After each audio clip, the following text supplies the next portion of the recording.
Olá, tudo bem com você? Eu tô tão feliz porque hoje é o 22º dia e nós estamos aqui juntos para mais um dia de desafio. E é maravilhoso poder perceber que o amor de Cristo, ele nos constrange, o amor de Deus, ele nos motiva, ele nos impulsiona a irmos mais além pelo nosso casamento. E eu tô feliz porque você não desistiu, você tem ouvido a voz do Espírito de Deus te trazendo para esse nosso encontro e te ajudando a ser um instrumento nas mãos dele em casa, né, onde o seu cônjuge ele está podendo visualizar o amor de Deus através de você. Hoje vamos falar sobre um tema muito delicado e os outros dias, né, os dias anteriores, até que foi legal, até que foi facinho, né, o desafio, mas hoje confesso para vocês que é um tema muito delicado e nós precisaremos ouvir de Deus o que nós vamos fazer com relação a esse tema de hoje. O tema de hoje diz assim: o amor é fiel. Vamos falar sobre fidelidade. E quem de nós nunca sofreu, né, por um ato de infidelidade? Então, vamos orar? Precisamos de Deus agora nesse momento na nossa vida, para Ele nos direcionar nesse estudo. E eu te convido para isso agora. Ó Deus amado, estamos aqui para aprendermos um pouquinho mais que o amor, ele é fiel. Por favor, Senhor, nesse momento clamamos por um auxílio, o auxílio do Teu Santo e Bom Espírito, para que nós venhamos a compreender exatamente, Senhor, aquilo que Tu queres para a nossa vida. Por favor, fala, sussurra ao nosso ouvido agora. É o que te suplicamos em nome e por amor de Jesus. Amém. Muito bem. Lá no livro de Oséias, capítulo 2, verso 20, nós lemos o seguinte: e desposar-te-ei comigo em fidelidade, e conhecerás ao Senhor.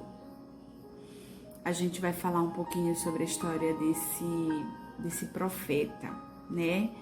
Que teve a sua vida escrita ali nas páginas do livro sagrado de uma maneira muito interessante, onde ele pôde demonstrar um pouquinho o amor de Deus através da sua vivência, do seu chamado, né, por Deus.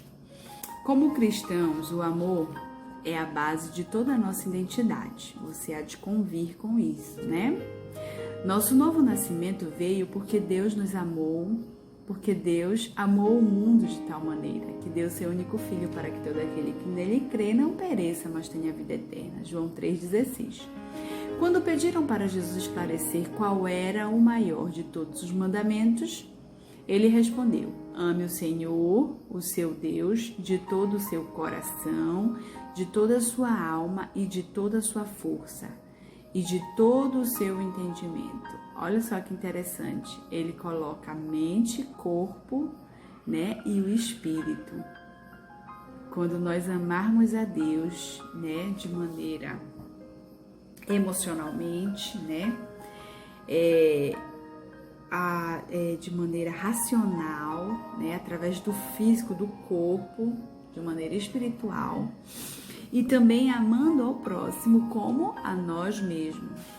Foi esse o ensinamento de Jesus. Está lá em Lucas capítulo 10, verso 27. E o amor que temos pelo próximo deveria ser o que nos identifica como discípulos de Cristo. Mas será que a gente tem amado o nosso próximo dessa maneira? Como nós nos amamos? Né? Como nós queremos as coisas pra gente? Será que tem sido assim o nosso amor? O autor ele traz pra gente a história de Oséias, né? E Oséias, ele foi um profeta que teve aí o seu a sua história, né, escrita ali na Bíblia. E o interessante era que Deus queria chamar a atenção do povo naquela época, na época de Oséias, né? Ele queria mostrar como que era o seu amor pela humanidade, pelo povo. E aí ele falou assim, olha, Oséias, eu quero que você vá e se case. Eu quero que você se case com uma mulher, que, né, tinha uma vida ali bem desregrada, né? Não parava com um único relacionamento e tal, né? E aí ele se casou. O nome da esposa dele era Gomer, né? Gomer. E ele foi lá, né? Trouxe ela para casa, se casou e tal. Só que como ela tinha essa vida bem louca, né? Bem bandida, como diz aí um termo bem, né, popular, ela se afastava dele, saía de casa, abandonava, ele ia lá, tornava a buscá-la, né? Trazia para casa, né?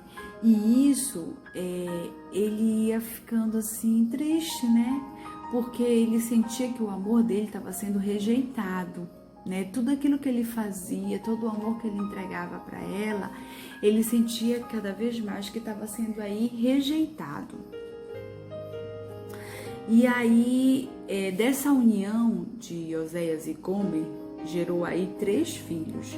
Mas como esperado, essa mulher que por muito tempo teve a vida imoral, não se contentou em permanecer fiel a um único homem.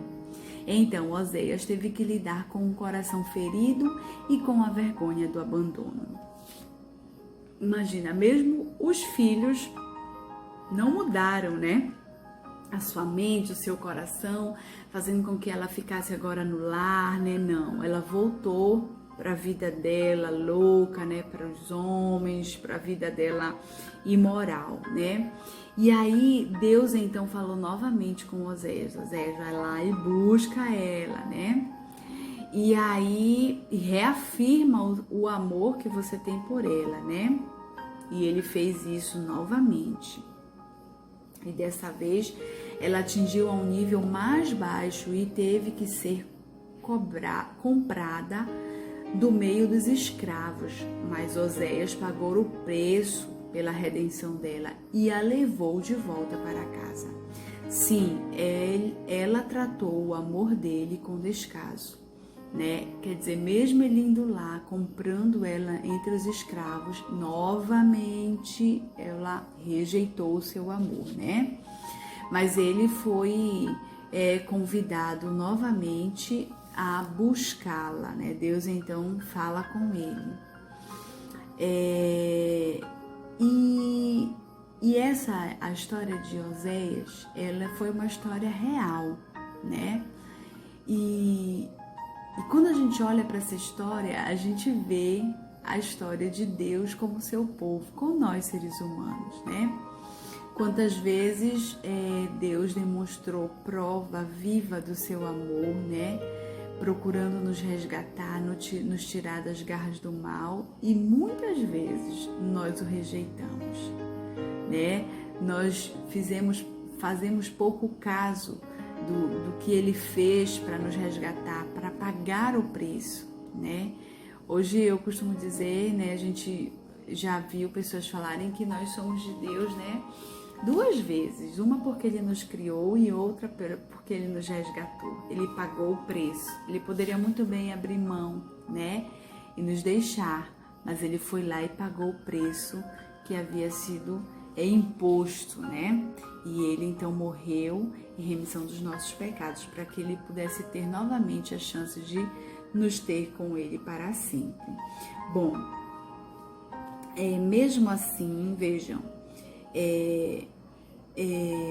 mesmo assim o seu amor não o priva de nos chamar a prestar contas pelo nosso descaso por ele. Pagamos mais por nossa rejeição do que nós imaginamos. Mas ainda assim, ele escolhe responder com graça e misericórdia frente a todo esse descaso com relação ao seu amor. Ele responde de maneira misericordiosa através da graça. né? Em quem temos a redenção pelo seu sangue, a redenção dos nossos delitos, segundo as riquezas da sua graça. Bom, nele temos o modelo do que o amor rejeitado faz. Esse amor permanece fiel. Esse é o ponto alto do nosso momento aqui. Frente a toda essa rejeição, Deus escolhe nos amar de verdade. Tá? Jesus, ele vai lá e nos ama, porque o amor, ele é uma escolha e não um sentimento. No momento em que você estava no altar, você nunca imaginaria que a pessoa com quem você estava se casando poderia se tornar mais tarde um inimigo, né? Um inimigo. Daqueles que você precisaria amar com uma atitude de sacrifício quase total. E com bastante frequência no casamento, o relacionamento realmente chega a esse nível. E até mesmo ao ponto de traição ou, infelizmente, a infidelidade. Para muitos esse é o fim, né? O princípio do fim. Alguns reagem rapidamente indo em direção a um divórcio trágico, né? A um trágico divórcio. Outros, mais protetores de sua reputação do que de sua própria fidelidade, decidem deixar a farsa continuar, mas eles não têm a intenção de apreciá-la, muito menos de amar um ao outro novamente. Este não é o modelo, contudo, do seguidor de Cristo. Se o amor é para ser igual ao dele, é preciso amar mesmo quando seu amor é rejeitado. Lembra quando eu comecei a falar no início do vídeo que eu disse que hoje era um tema muito difícil, muito delicado? Pois é. É muito fácil a gente amar quando o nosso amor, você tem ele de volta, né? A pessoa é recíproco. A pessoa devolve para você na mesma moeda. Gente, isso é uma delícia. Eu quero te falar que isso fica para os fracos. Qualquer um é capaz de amar dessa maneira. Mas somente os fortes, aqueles que estão ali com Cristo, eles são capazes de amar ainda que o seu amor seja rejeitado. E hoje o convite do Espírito Santo é esse, que nós amemos quem tem nos rejeitado. Você pode dar amor imerecido ao seu cônjuge, porque Deus lhe deu esse tipo de amor. Ele nos amou primeiro, repetidamente e continuamente. O amor é geralmente mais expressado àqueles que menos merecem. Viram? O amor verdadeiro, o amor genuíno, ele é geralmente mais expressado àqueles que nos rejeitam, né? Aqueles que não merecem o nosso amor. Peça para Ele, peça para Deus, para lhe encher. Lembra do seu copo? Para Ele encher, o seu copo de amor que só Ele pode prover. Então decida-o, dá-lo ao seu cônjuge de forma que demonstre a sua gratidão a Deus por lhe amar. Esta é a beleza do amor redimido. Este é o poder da fidelidade. Que tal a gente fazer isso hoje, hein? Eu confesso para vocês que em algumas vezes da minha vida eu senti que o meu amor estava sendo rejeitado. Mas eu resolvi confiar no Senhor. E eu falei, Senhor, me ajuda. E Deus então reverteu a situação. Eu não sei como que você está hoje, ultimamente. Como anda o seu relacionamento em casa, conjugal. Mas eu te convido a se colocar nas mãos de Deus e amar aqueles que andam rejeitando o seu amor. Porque Deus fez isso primeiro. E em troca disso, quando nós entendemos, nós deixamos de ser aquele filho rebelde, teimoso, e passamos a ser aquele servo fiel, sabe? Então eu tenho certeza que quando o seu cônjuge entender esse amor, ele vai se tornar assim um parceirão. Deus tem poder para mover os corações, para mudar os corações. Mas ele precisa primeiro mudar o meu, ele precisa primeiro mudar a minha mente, o meu entendimento. Porque essa maneira de amar, ela não é a maneira como o mundo prega, mas é como a gente lê nas Escrituras Sagradas, como Deus deseja. E o nosso desafio hoje, ele é muito difícil. Eu queria que você prestasse atenção. Diz assim: amar é uma escolha e não um sentimento. É uma ação inicial, não uma ação automática. Hoje, escolha estar comprometido a amar, mesmo que seu cônjuge tenha perdido o interesse em receber o seu amor. Diga a ele hoje, em palavras semelhantes a essas: eu amo você e ponto final. Eu escolho amar você, mesmo se você não me amar em troca. Falar essa frase quando a gente está bem, quando você sente que é amada, é muito fácil. Talvez algumas pessoas vão deixar nos comentários: esse desafio foi fácil.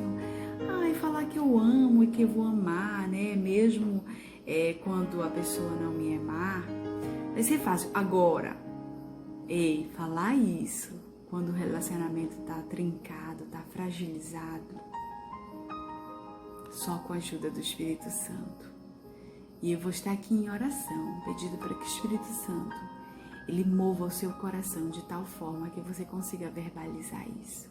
E que o seu cônjuge veja em você o próprio Jesus, a expressão maior do amor de Deus. Que Deus te abençoe, um lindo dia, e eu te espero amanhã, aqui, nesse encontro maravilhoso, nessa jornada especial, o desafio de amar. Tchau, tchau!